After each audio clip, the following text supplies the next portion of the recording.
सो अब स्टार्ट करते हैं आपके पास सेकंड लेक्चर इरिगेशन इंजीनियरिंग का। तो फर्स्ट लेक्चर में क्या देखा था हमने, उसको थोड़ा रिवाइज कर लेते हैं, फिर सेकंड लेक्चर की तरफ मूव ऑन करते हैं। तो सबसे पहले हमने देखा था कि इरिगेशन इंडिया में रिक्वायरमेंट क्यों है। तो आपको मैंने बताया था इंडिया की पोजीशन डिफरेंट है और डिफरेंट जोन में आ जाता है इंडिया। अब इस हर जोन में अलग अलग टाइम पे आपके पास बारिश होगी, किस टाइम पे या कहीं पे बारिश होगी कहीं पे नहीं होगी। तो हर क्रॉप की अलग रिक्वायरमेंट होती है पानी की, थ्रू बेस पीरियड और रेगुलर इंटरवल पे। तो अगर हम वो पानी हमें नेचुरल वे से मतलब नेचुरल रेनफॉल से मिल रहा है तो हमें इरिगेशन की कोई भी रिक्वायरमेंट नहीं होती।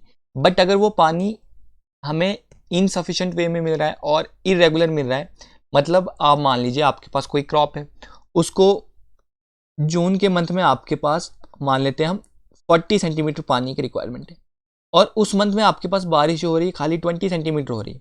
नेक्स्ट मंथ जुलाई में आपके पास सेम क्रॉप को 30 सेंटीमीटर की रिक्वायरमेंट है और उस टाइम आपके पास कितनी हो रही है, 50 सेंटीमीटर आपके पास बारिश हो रही है। तो क्या आप बोलोगे ये आपके पास पानी जितना चाहिए था उतना मिल रहा है? नहीं, आपको इरेगुलर पानी मिल रहा है ना। तो इसीलिए हम किसकी रिक्वायरमेंट होती है, हमारे पास हमको रिक्वायरमेंट होती है इरिगेशन की। तो इरिगेशन क्या होता है वो मैंने बता दिया था। फिर मैंने इसके डिफरेंट डिफरेंट बेनिफिट्स बताए थे कि इरिगेशन से हमें मैक्सिमम यील्ड मिलता है। यील्ड का यूनिट क्या होता है, कल्टीवेशन पर एरिया। अब इससे हम मिक्स क्रॉपिंग को एलिमिनेट कर सकते हैं। क्यों? क्योंकि हम इरिगेशन प्रोवाइड कर देंगे तो आपके पास एक ही फील्ड में हम एक ही क्रॉप उगा देंगे।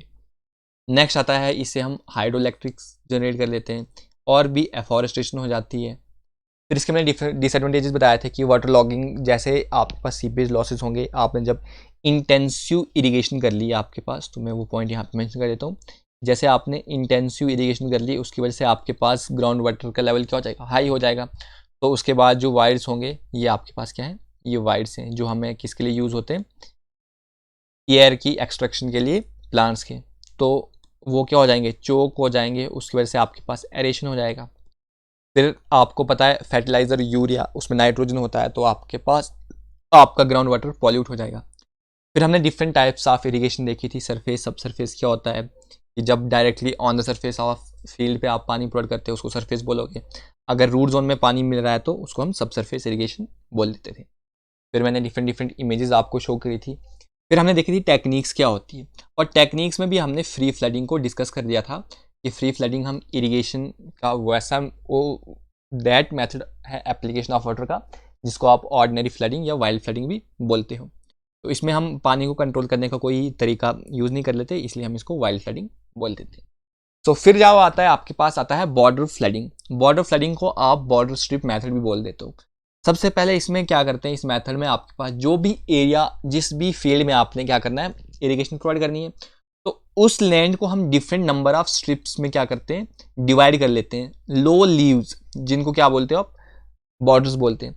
और जो ये लीव्स होते हैं इनको हम कंसिडर करते हैं अलॉन्ग कंटूर्स। कंटूर होता है आपके पास सेम एलिवेशन के पॉइंट, उनको ज्वाइन करके। तो सबसे पहले आपके पास कोई लैंड है, देखो जैसे मैं आपको यहाँ पे समझा दिया मैंने। तो आपके पास एक गिवन लैंड है, इसको आपने क्या कर दिया, नंबर ऑफ स्ट्रिप्स या बॉर्डर्स में आपने इसको आपने डिवाइड कर दिया। तो वही आपके पास यहाँ पे लिखा है। और जो आपने लो लीव्स से सेपरेट कर रखा है उन्हीं को क्या बोलते हैं, बॉर्डर बोलते हैं। और जो एक स्ट्रिप है उसकी लेंथ आपके पास 100 मीटर से 400 मीटर के बीच होता है। ये आपके पास इंपॉर्टेंट पॉइंट है, ये एमसीक्यू में पूछे जा सकते हैं कि जो बॉर्डर स्ट्रिप मेथड है उसमें स्ट्रिप की लेंथ कितनी होती है, 100 मीटर से 400 मीटर के बीच हो सकती है। और जो विड्थ होती है वो कितनी होती है आपके पास, 10 मीटर से 20 मीटर के अकॉर्डिंग हो सकती है। और जो आपके पास ये साइज है स्ट्रिप का, ये आपके पास वेरी कर सकता है टाइप ऑफ लैंड में। अगर आपके पास कोर्स ग्रैंड सॉइल है, मैं वो भी मेंशन कर देता हूँ आपके पास। अगर आपके पास कोर्स ग्रैंड सॉइल है, और सेकंड वाली कौन सी आ जाती है आपके पास, फाइन ग्रैंड सॉइल। दो टाइप की सॉइल है हमारे पास, कोर्स ग्रैंड सॉइल और फाइन ग्रैंड सॉइल। इनके बारे में आपने सॉइल मैकेनिक्स में पढ़ा होगा। तो कोर्स ग्रैंड और फाइन ग्रैंड सॉइल में क्या होता है, जो कोर्स ग्रैंड सॉइल है उसमें आपके पास इन्फिल्ट्रेशन क्या होती है, बहुत ज़्यादा हो जाती है। इन्फिल्ट्रेशन जैसे हाई होगी तो उस वजह से आपके पास जितनी ज़्यादा इन्फिल्ट्रेशन होगी तो उतने मतलब जितने ज़्यादा लॉसेस होंगे उतना ज़्यादा आपको पानी प्रोवाइड करना पड़ेगा। और जितना ज़्यादा आपको पानी प्रोवाइड करना पड़ेगा तो आपको स्ट्रिप जो होगा उसका साइज़ क्या बनाना पड़ेगा आपको, स्ट्रिप का साइज़ डिफरेंट कलर्स लिख लेते हैं। तो जो स्ट्रिप है उसका साइज़ क्या होना चाहिए आपके पास, कम, जो आपके पास स्ट्रिप है उसका साइज़ आपके पास बड़ा होना चाहिए। और अगर आपके पास फाइन ग्रेन सॉइल में आप क्या कर रहे हो, पानी प्रोवाइड कर रहे हो, उसमें आपके पास लो इन्फिल्ट्रेशन होगी, कम होगी, तो आपके पास जो स्ट्रिप होगा उसका साइज क्या होना चाहिए, आपके पास कम होगा, तो कोई इश्यू वाली बात नहीं है। तो कोर्स ग्रेन सॉइल के लिए स्ट्रिप का साइज बड़ा होना चाहिए, फाइन ग्रेन सॉइल के लिए स्ट्रिप का साइज स्मॉल होना चाहिए। तो स्ट्रिप की लेंथ और विड्थ क्या होती है ये मैंने आपको बता दी। ये पूछा जा सकता है आपको कॉम्पिटेटिव एग्जाम में, डिफरेंट बार जो है ये आपके पास ये क्वेश्चन पूछा गया और इंपॉर्टेंट वे बन जाता है। तो देखो सबसे पहले आपके पास मेन सप्लाई डिच है, मेन सप्लाई डिच से आपको मैंने बॉर्डर, ये वाले आपके पास बॉर्डर है, ये बॉर्डर है, ये बॉर्डर, तो इसकी लेंथ आ गई आपके पास 100 मीटर से 400 मीटर के बीच, विड्थ आ गई 10 से 20 मीटर के बीच। सो जैसे आपके पास जो पानी मेन सप्लाई डिश से आ गया, फिर आपने क्या कर दिया, फील्ड में अप्लाई कर दिया और फिर आपने इसको बॉर्डर्स प्रोवाइड कर दिए ताकि आपके पास ये लॉस नहीं हो। तो वही यहाँ पे शो कर रखा है, आप लाइन डायग्राम यहाँ पे भी देख सकते हो। गेट या आउटलेट होता है कि जैसे आपने खोल दिया तो पानी वहाँ से फील्ड में चला जाता है, इसको आप प्रोवाइड भी कर सकते हो या नहीं भी कर सकते, इसका कोई इशू नहीं। तो ये आपके पास मैंने यहाँ पे मेन शो कर दी है, ये आपके पास मेन सप्लाई डिच है और यहाँ से देखो ये आ गया आपके पास आउटलेट और ये आ गया आपके पास बॉर्डर। तो जो आपने स्ट्रिप बना रखे हैं इसकी लेंथ कितनी है, 100 से 400 मीटर है और विड्थ कितनी है, 10 से 20 मीटर। तो वो आपको इस इमेज में क्लियरली सभी चीज़ें शो हो रही हैं। तो ये बॉर्डर फ्लडिंग मेथड आपके पास मोस्ट इंपॉर्टेंट मेथड है, वो क्यों होता है मैं आपको आगे बता देता हूँ।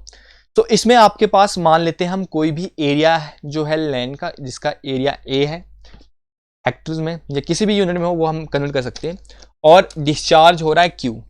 तो ये रिलेशन आ जाता है आपके पास, a relation between discharge through supply ditch Q, the average depth of water flowing over strip Y, the rate of infiltration of soil F, the area of land irrigated A, then the approximate time required to cover area with water t is given by। तो इस equation से आता है t equals to y by F log n q divide by q minus F A, और t ये तो आपके पास नेचुरल लॉग था, log बेस 10 में कन्वर्ट करोगे तो 2.303 से मल्टीप्लाई करना पड़ेगा। अब ये जो आपके पास फॉर्मूला आता है ये ड्राइव भी कर सकते हो, बट ड्राइव करने में उतना हमारा टाइम वेस्ट हो जाएगा, तो मैंने आपके पास सिंपली डायरेक्टली ये फॉर्मूला यहाँ पे मेंशन कर रखा है। अब यहाँ पे एक चीज़ आ जाती है, अगर ये जब फॉर्मूला है तो इस फॉर्मूले में आप एक कन्वर्जन कर सकते हो। क्या कन्वर्जन कर सकते हैं, सिंपली इस फॉर्मूले को मैं एफ को यहाँ पे क्रॉस मल्टीप्लाई कर दूँ, सो ये बन जाएगा आपके पास टी एफ और ये डिवाइड में आ जाएगा तो 2.303, तो ये किसके इक्वल्स आ जाएगा आपके पास log base 10 Q divide by Q minus F A. तो ये आ गया। तो टी एफ इस जो भी आपके पास ये इक्वल्स टू के लेफ्ट हैंड साइड है, इसको मैं किसके इक्वल्स टू मान लेता हूँ, x के इक्वल्स टू, तो टी एफ डिवाइड बाई 2.303, तो मैंने एज्यूम कर लिया x के इक्वल्स टू। तो आप ये इस तरह से लिख सकते हो x equals to log base 10, ये भी आपको मैं डायरेक्टली बता सकता था बट यहाँ पे एक रिलेशन जो है वो ड्राइव हो जाएगा, सो उसका मैं आपको बता देता हूँ। ये जो फॉर्मूला है आपके पास टाइम वाला, ये आपको याद रख लेना, इसके रिलेटेड आपको न्यूमेरिकल पूछे जा सकते हैं। तो फॉर्मूला आ गया x का। सो अब यहाँ से मैं लॉग बेस को चेंज कर लेता हूँ, तो ये आपके पास क्या बन जाएगा 10 raise to power x equals to q divide by q minus F A. अब इसको आप फिर फर्दर सिंप्लीफाई कर सकते हो, क्या लिख सकते हो आप लिख सकते हो इसको 10 raise to power x into q minus F a equals to q. तो अब इसको मैं अंदर मल्टीप्लाई कर लेता हूँ 10 raise to power x q minus 10 raise to power x f a equals to q. अब क्यू वालों को मैं एक साइड लेके आपके पास सिंपली यहाँ से क्या कर ले सकता हूँ, तो मैं यहाँ पे डायरेक्टली फॉर्मूला लिख लेता हूँ, कैलकुलेशन आप कर लोगे। ए कितना आ जाता है आपके पास Q into 10 raise to power x minus 1 divided by F 10 raise to power x आ गया आपके पास, ठीक है। तो इसको आप ऐसे लिख लो a equals to Q by F, तो ये जो वैल्यू है इसको मैं अलग से लिख लेता हूँ 10 raise to power x minus 1 divide by 10 raise to power x।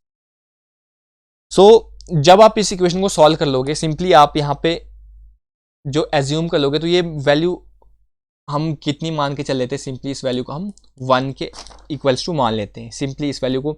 अब क्या लॉजिक होता है क्या नहीं होता उस वो मैथमेटिक्स में मैं जाऊँगा नहीं, मैं सिंपली आपको बता देता हूँ। ये वैल्यू हम एज्यूम कर लो, आपके पास ये वैल्यू कितनी आ जाती है 1 आ जाती है। तो जो मतलब इस फंक्शन की मैक्सिमम वैल्यू आपके पास 1 आ जाती है, तो अब आपके पास यहाँ से फॉर्मूला बन जाता है A max equals to Q by F. तो ये फॉर्मूला आपके पास बहुत इंपॉर्टेंट फॉर्मूला है, क्योंकि इसके रिलेटेड भी आपको डायरेक्ट आपको डिस्चार्ज दे देगा और इन्फिल्ट्रेशन रेट दे देगा, और आपको पूछेगा कि मैक्सिमम एरिया ऑफ लैंड हम कितना इरिगेट कर सकते हैं। तो आपके पास फॉर्मूला बन गया ये। तो मैं ये फॉर्मूला आपको नेक्स्ट स्लाइड पे भी लिख के शो कर सकता हूँ। तो हाँ, यहाँ पे मैं फॉर्मूला ये जो है वो ये मेंशन कर देता हूँ कि जो ए मैक्स होता है ये किसके इक्वल टू आता है, Q डिवाइड बाई एफ, जहाँ पे Q क्या आता है आपके पास डिस्चार्ज और F क्या होता है आपके पास इन्फिल्ट्रेशन रेट होता है। तो आप इससे भी जो है वो फर्दर आगे न्यूमेरिकल सॉल्व कर सकते हो। सो अब देखते हैं आपके पास हम न्यूमेरिकल। और हाँ, और आपको एक और चीज़ बता देता हूँ कि जो 1 क्यू मैक होता है मतलब मीटर क्यूब पर सेकंड होता है, 1 क्यू सेक हो तो उसका मतलब होता है फीट क्यूब पर सेकंड। और ये फॉर्मूला पूछा जा सकता है या आपको डायरेक्ट क्यूबिक सेकंड में दे देगा, आपको आपके पास जो वैल्यूज दे देगा आपको क्यूबिक सेकंड में दे रखा है। अगर आप उसको क्यू मैक में कन्वर्ट करना है तो 0.028 के साथ आप मल्टीप्लाई करके क्यू सेक को क्यू मैक में कन्वर्ट कर सकते हो। सो अब देखते हैं आपके पास हम इस टॉपिक के रिलेटेड न्यूमेरिकल, तो बॉर्डर फ्लडिंग के रिलेटेड सबसे पहला फर्स्ट न्यूमेरिकल क्या बता रहा है आपको। फर्स्ट न्यूमेरिकल बता रहा है determine the time taken to irrigate a strip of land 400 metre square in area with discharge through supply ditch of 70.5 metre cube per और the irrigation capacity of soil is taken as 0.05 metre per और and the average depth of water flowing over the border strip is 0.1। तो सबसे पहले यहाँ पे जो given data है मैं वो लिख लेता हूँ। आपके पास लैंड एरिया कितना दे रखा है, मतलब सिंपली ए कितनी वैल्यू दे रखी है आपके पास, दे रखी है 100 metre square, sorry 400 metre square. चाहे तो इसको आप हेक्टर में भी कन्वर्ट कर सकते हो या सिंपली ऐसे ही रख सकते हो। तो सेकंड चीज़ दे रखा है आपको डिस्चार्ज थ्रू सप्लाई डिच, तो डिस्चार्ज कितना है आपके पास 70.5 मीटर क्यूब पर और सेकंड वो रखा है infiltration capacity of the soil, मतलब पानी इनफिल्ट्रेट हो रहा है। तो इनफिल्ट्रेशन को हमने किससे डिनोट कर रखा था, एफ के साथ। सो एफ की वैल्यू है आपके पास 0.05 मीटर पर और अब इसके बाद नेक्स्ट वो रखा है आपके पास एवरेज डेप्थ ऑफ वाटर, तो मतलब वाई की वैल्यू कितनी है आपके पास, एवरेज डेप्थ ही आप एज्यूम कर लोगे 0.1 मीटर। अब आपको टाइम रिक्वायर्ड निकालना है। ये देखो आपके पास DSSB AE का क्वेश्चन पेपर में आपके पास ये पूछा गया था। तो फॉर्मूला मैंने आपको बता दिया T equals to 2.303 y by F log base 10 Q, तो Q divide by Q minus F. So अब डायरेक्टली हम फॉर्मूले में वैल्यू जो है हमें पुट करनी है। तो T आ जाएगा आपके पास इक्वल्स टू 2.303। अब y कितना है आपके पास 0.1 मीटर है, सिंपली मैंने लिख लिया क्रॉस 0.1। यूनिट सेम रखना है आपने, बस यूनिट का ध्यान देना। इनफिल्ट्रेशन कितना है आपके पास मीटर में है, तो 0.05 आ गया आपके पास। अब आपके पास फर्दर देखते लेते हैं आपके पास हम क्या आ जाता है, हाँ लॉग बेस 10।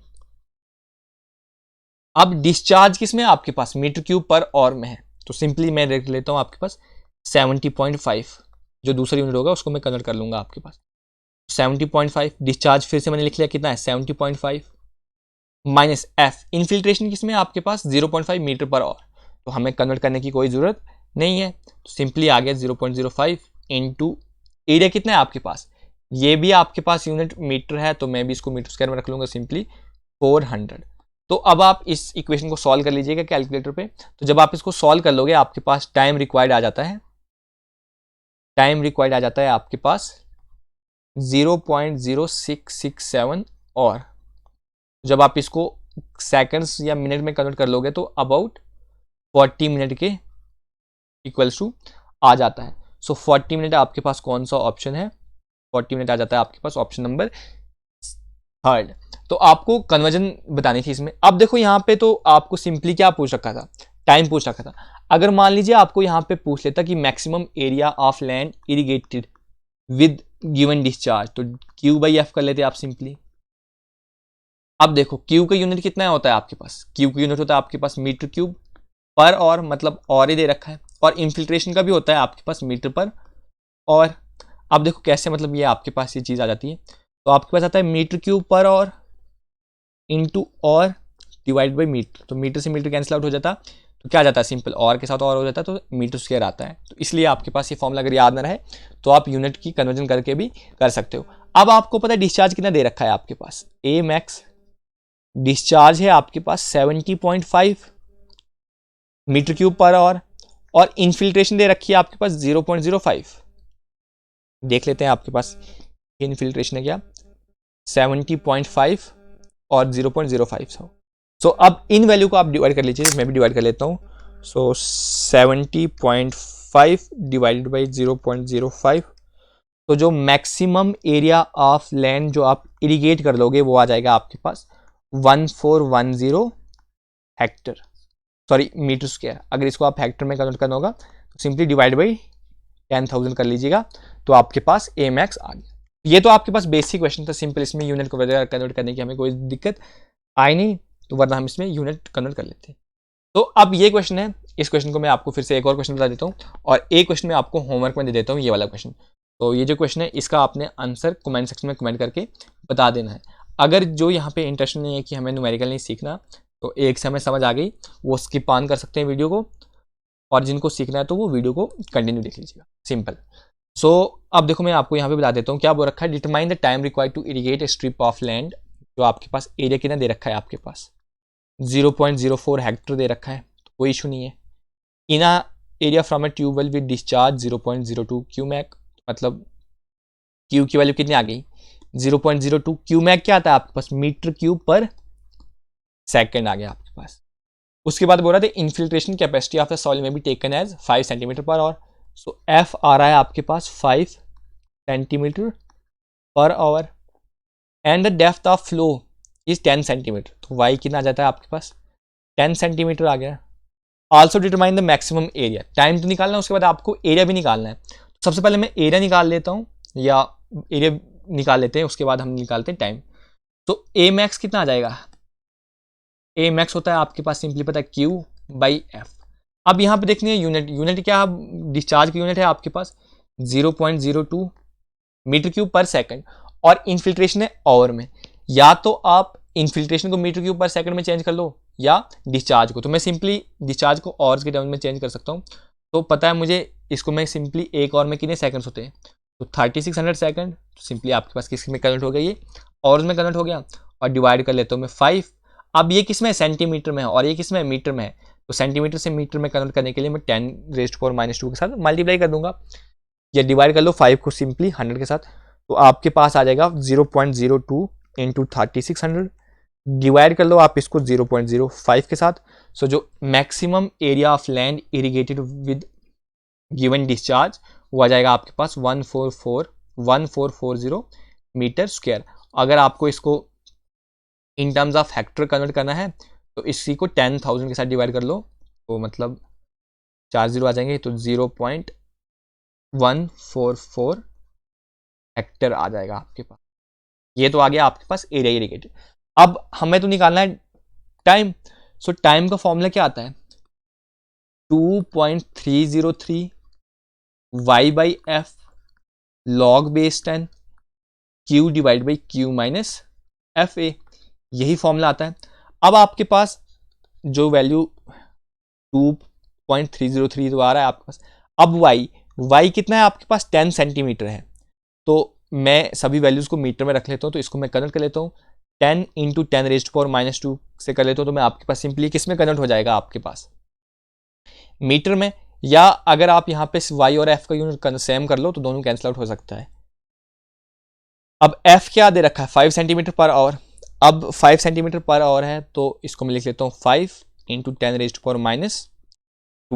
सिंपल, इस क्वेश्चन में आपको टाइम जो क्या मैं बोल रहा हूँ कि यूनिट का आपको बहुत ज़्यादा ध्यान देना है। अब क्यू डिस्चार्ज कितना है आपके पास 0.02 मीटर पर सेकंड, मीटर क्यूब पर सेकंड है, और ये मैंने किस में रखा है और में रखा है, तो इसको भी मैं और में चेंज कर लेता हूँ, मल्टीप्लाई बाई 60, 3600 कर लिया मैंने। अब यहाँ पे भी यही हो जाएगा 0.02 इंटू 3600 माइनस एफ ए। अब एफ किस में है 5, तो इसको भी मैं चेंज करना पड़ेगा सेंटीमीटर में, तो मीटर में चेंज कर लिया, मल्टीप्लाई बाई 10⁻⁻²। अब और में तो है तो कोई इशू नहीं है। अब एफ किस में, सॉरी ए आपके पास किस में गिवन है आपके पास एरिया, एरिया जो है आपके पास हेक्टर्स में गिवन है, तो इसको मैं चेंज कर सकता हूँ मीटर क्यूब में, सॉरी मीटर स्क्वायर में, क्योंकि मैंने मीटर यूनिट रखा है। तो 0.04 इंटू 10⁻⁴ आ जाएगा। तो अब आपके पास जो सॉल्यूशन आएगा वो नंबर ऑफ यूनिट किस में रखा है मैंने, और में रख रखा है। तो इसको जब आप सॉल्व कर लोगे तो आपके पास जो वैल्यू आएगी 0.65 और आ जाती है आपके पास वैल्यू। अगर आपको मिनट में पूछ रखा होगा आंसर तो आप मिनट में कन्वर्ट कर सकते हो, तो वो आ जाएगा आपके पास 39.05 मिनट्स। तो आई होप आपको समझ आ गया। इसमें बस दिक्कत यहीं पे आती है कि यूनिट कन्वर्जन करनी होगी, या तो आप यहाँ पे तरीका क्या कर सकते हो, इसी पॉइंट पे आप क्या कर लो, आप यूनिट चेंज कर लीजिए। जैसे मैं आपको यहाँ पे बता देता हूँ, अब हेक्टर है तो इसको मुझे पता है मीटर स्क्वायर में रखूंगा, तो यहीं पे लिख लेता हूँ मैं 0.04 इंटू 10⁻⁴। तो कितना आ जाएगा, इसको मल्टीप्लाई करके 0.04 इंटू 10⁻⁴। तो ये वैल्यू आ जाएगी आपके पास 400 मीटर स्क्वायर। ठीक है, अब डिस्चार्ज है तो इसी को मैं चेंज कर लेता हूँ 0.02 इंटू 3600। तो ये आ जाएगा 2 0 कैंसिल आउट हो गए, 36 इंटू 2 72 मीटर क्यूब पर और आ गया आपके पास। ठीक है, क्योंकि एक और में आ रहा है। उसके बाद इसी को मैं लिख सकता हूँ 0.05 मीटर पर और, तो इसी को लिख लिया मैंने सिंपल 0.1 मीटर पर, सॉरी मीटर में आ गया। तो आप या तो इनिशियली यूनिट कन्वर्ट कर लो या बाद में कर लो, क्योंकि कैलकुलेशन वाला क्वेश्चन है तो न्यूमेरिकल क्वेश्चन में आपको क्या हो सकता है, यूनिट का दिक्कत हो सकती है। तो अब ये क्वेश्चन जो मैंने आपको यहाँ पे होमवर्क दे रखा है, इसका आंसर्स आप कमेंट सेक्शन में कमेंट करके बता दीजिएगा। तो ये जो क्वेश्चन है आपके पास बॉर्डर फ्लडिंग के रिलेटेड है, तो आई होप आपको बॉर्डर फ्लडिंग के रिलेटेड आपको मेन चीज़ दो ही आ जाती है। एक तो आपके पास जो एरिया ऑफ स्ट्रिप होता है, मतलब लेंथ कितनी होती है आपको स्ट्रिप की, जो बॉर्डर है ये वाला, तो आगे मेन स्प्लाई डिच, यहाँ से पानी आ रहा है, विड्थ हो गई आपके पास 10 इंटू 20 मीटर और हाई लेंथ आ गई 100 से 400 मीटर के बीच। तो ये आपको पूछा जा सकता है, या आपको टाइम का फॉर्मूला पूछा जा सकता है डायरेक्टली, ये फॉर्मूला पूछा जाएगा आपको, या तो आपको क्या दे रखा होगा, सेम क्वेश्चन दे रखा होगा, डिस्चार्ज वाली वैल्यू दे रखी होगी आपको, इन्फिल्ट्रेशन भी दे रखा होगा, डायरेक्टली ए मैक्स आपको पूछा जा सकता है। तो चाहे जो कुछ भी पूछा जाएगा आपको, मैंने आपको सभी टर्म्स बता दी। अगर किसी को न्यूमेरिकल्स नहीं देखने होंगे वो वीडियो स्किप करके जो नेक्स्ट टाइप ऑफ फ्लडिंग है उसको देख सकता है। तो अब आ जाती है आपके पास next type of flooding. So next type of flooding है आपके पास चेक फ्लडिंग। अब चेक फ्लडिंग भी आपके पास ऑर्डिनरी फ्लडिंग की तरह होती है। सो वही लिख रखा है सिमिलर टू ऑर्डिनरी फ्लडिंग, तो सिमिलरली टू ऑर्डिनरी फ्लडिंग। अब बस यहाँ पे ऑर्डिनरी फ्लडिंग से इसमें कैसे आप इसको मतलब अलग कर सकते हो, इसमें जो हम वाटर होता है ना, अब ऑर्डिनरी फ्लडिंग में हम वाटर को कंट्रोल करने का कोई तरीका यूज़ नहीं कर रहे थे, बट चेक फ्लडिंग में हम वाटर को कंट्रोल करने के लिए हम क्या करते हैं, चेक एरिया जो है वो लीव्स के अराउंड क्या कर देते हैं, उसको कंट्रोल कर देते हैं। अब लीव्स जो होता है उसकी डायरेक्टली लेंथ कितनी होती है वो मैं बता देता हूँ, हैविंग 5 to 10 मीटर एक दूसरे से सेपरेट होते हैं। अब देखो इसका मैं इमेज शो कर देता हूँ, आपको वैसे समझ आ जाएगा। ये आपके पास मेन सप्लाई डिच आ रही है, मेन सप्लाई डिच से यहाँ पे आउटलेट है तो पानी आ जाएगा सिंपली। अब जो एरिया होता है एक स्ट्रिप के अंदर वो कितना आता है, 0.2 से 0.8 हेक्टर के बीच। अब इसकी विड्थ कितनी होती है, 5 इंटू 10 मीटर। और लीव्स मैंने आपको बता दिया क्या होगी, ये तो आगे लीव्स। अब यहाँ पे क्रॉस लीव्स भी आते हैं, क्योंकि आपको पता है ऑर्डिनरी फ्लडिंग की तरह है, बट यहाँ पे आप क्या करते हो, सिर्फ पानी को कंट्रोल करने के लिए आप क्या कर देते हो, यहाँ पे क्रॉस या कनेक्टिंग लीव्स आप यहाँ पे प्रोवाइड कर देते हो। तो वही लिख रखा है, these leaves are connected with cross leaves that confines an area approx 2 से 8 हेक्टर के बीच आता है। उसके बाद आता है suitable for more and less permeable soil. तो ये कंसेप्ट भी इसका बहुत इंपॉर्टेंट पूछा जाता है कि जो चेक फ्लडिंग है ये किसके लिए इंपॉर्टेंट होती है, more and less permeable soil के लिए। उसके बाद वो रखा है check area is filled with water at very high rate and is allowed to stand until it infiltrate into soil. अब इसमें आप पानी डाल दोगे, आपके जो चेक एरिया इसमें पानी आपने प्रोवाइड कर दिया। अब पानी प्रोवाइड कर दिया तो यहाँ से आप इसको स्टैंड कर रखे होगे थोड़े टाइम के लिए, ताकि क्या हो जाए, जो लॉसेज होने हैं वो हो जाए, बाकी पानी वहीं पे जो फील्ड के लिए है वो रिक्वायर्ड हो जाए। तो नेक्स्ट टाइप देखते हैं आपके पास। सो ये आ जाता है आपके पास check flooding. So check flooding के मैं आपको फिर से की पॉइंट बता रहा हूँ, इसको आप ऑर्डिनरी फ्लडिंग की तरह सिमिलर बोल सकते हो। बस ऑर्डिनरी फ्लडिंग और चेक फ्लडिंग में डिफरेंस ये है कि यहाँ पे आप पानी को कंट्रोल करने के लिए फ्लैट या लो लीव्स जो है वो कंस्ट्रक्ट कर देते हो। अब इनका जो जनरली विड्थ होती है वो कितनी आ जाती है, 5 से 10 मीटर के अबाउट आ जाती है। और इसमें जो एरिया कन्फाइड करता है एक लीव वो कितना आता है 0.2 से 0.8 हेक्टर के अबाउट आ जाता है। सो ये आ जाता है आपके पास, ये इमेज मैंने शो कर रखी है, ये लाइन डायग्राम और ये एक्चुअल डायग्राम है आपके पास। तो देखो ये आपके पास मेन सप्लाई डिच है, ये आपके पास लीव्स हैं, ये क्रॉस लीव्स आ रही हैं और यहाँ पे आपने पानी को क्या कर रखा है, फिल कर रखा है ताकि ये इनफिल्ट्रेट या जो भी लॉसेज है वो ओवरकम करके फिर बाद में पानी आपकी क्रॉप के लिए जितना आपको रिक्वायरमेंट है उतनी आपके पास आपको मिल जाए पानी।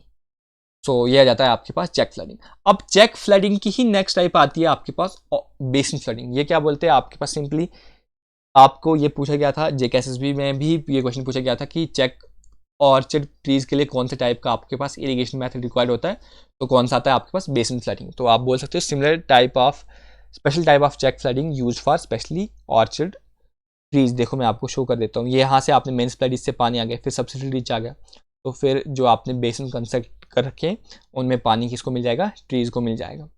इसकी मैं आपको रियल डायग्राम भी दिखा रहा हूँ। देखो यहाँ से पानी आपने प्रोवाइड कर रखा, आपके पास क्या आ जाएगा, बेसिन में पानी आ जाएगा। ये देखो इस तरह से आपके पास होता है ये basin flooding.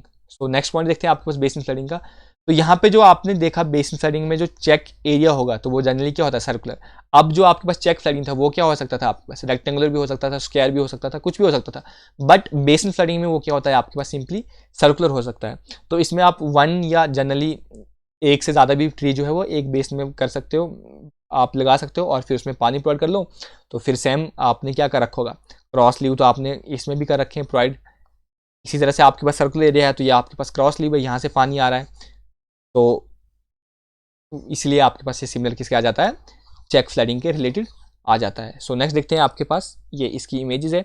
Main supply ditch से पानी सब्सिडी रिच में आ गया, सब्सिडी रिच में आपने क्या कर गया, बेसिन प्रोवाइड कर रखा है और बेसिन में आपने एक या दो ट्री जो है वो प्रोवाइड कर रखे हैं, तो वहाँ पे पानी उसको मिल जाएगा जितना रिक्वायर्ड होगा। तो ये प्लान व्यू है, तो ये भी आपको मैंने एक रियल इमेज शो कर रखी है, तो दिस वन भी आपके पास रियल इमेज है, तो ये आ जाती है। अब नेक्स्ट टाइप आ जाती है आपके पास फरो इरिगेशन। तो फरो इरिगेशन आपको इंपॉर्टेंट बन जाता है। फरो इरिगेशन इसलिए इंपॉर्टेंट बन जाता है क्योंकि इसके रिलेटेड 2 से 3 पॉइंट जो है वो पूछे जाते हैं। सबसे पहले आता है कि ऐसा इरिगेशन मेथड जो हेल्प करता है आपको इवोपरेशन लॉसेस में। अब ये क्या है आपके पास, सभी सरफेस टाइप के हैं क्योंकि आप डायरेक्टली पानी किस में प्रोवाइड कर रहे हो, लैंड के सरफेस में प्रोवाइड कर रहे हो, सब सरफेस में तो नहीं जा रहे।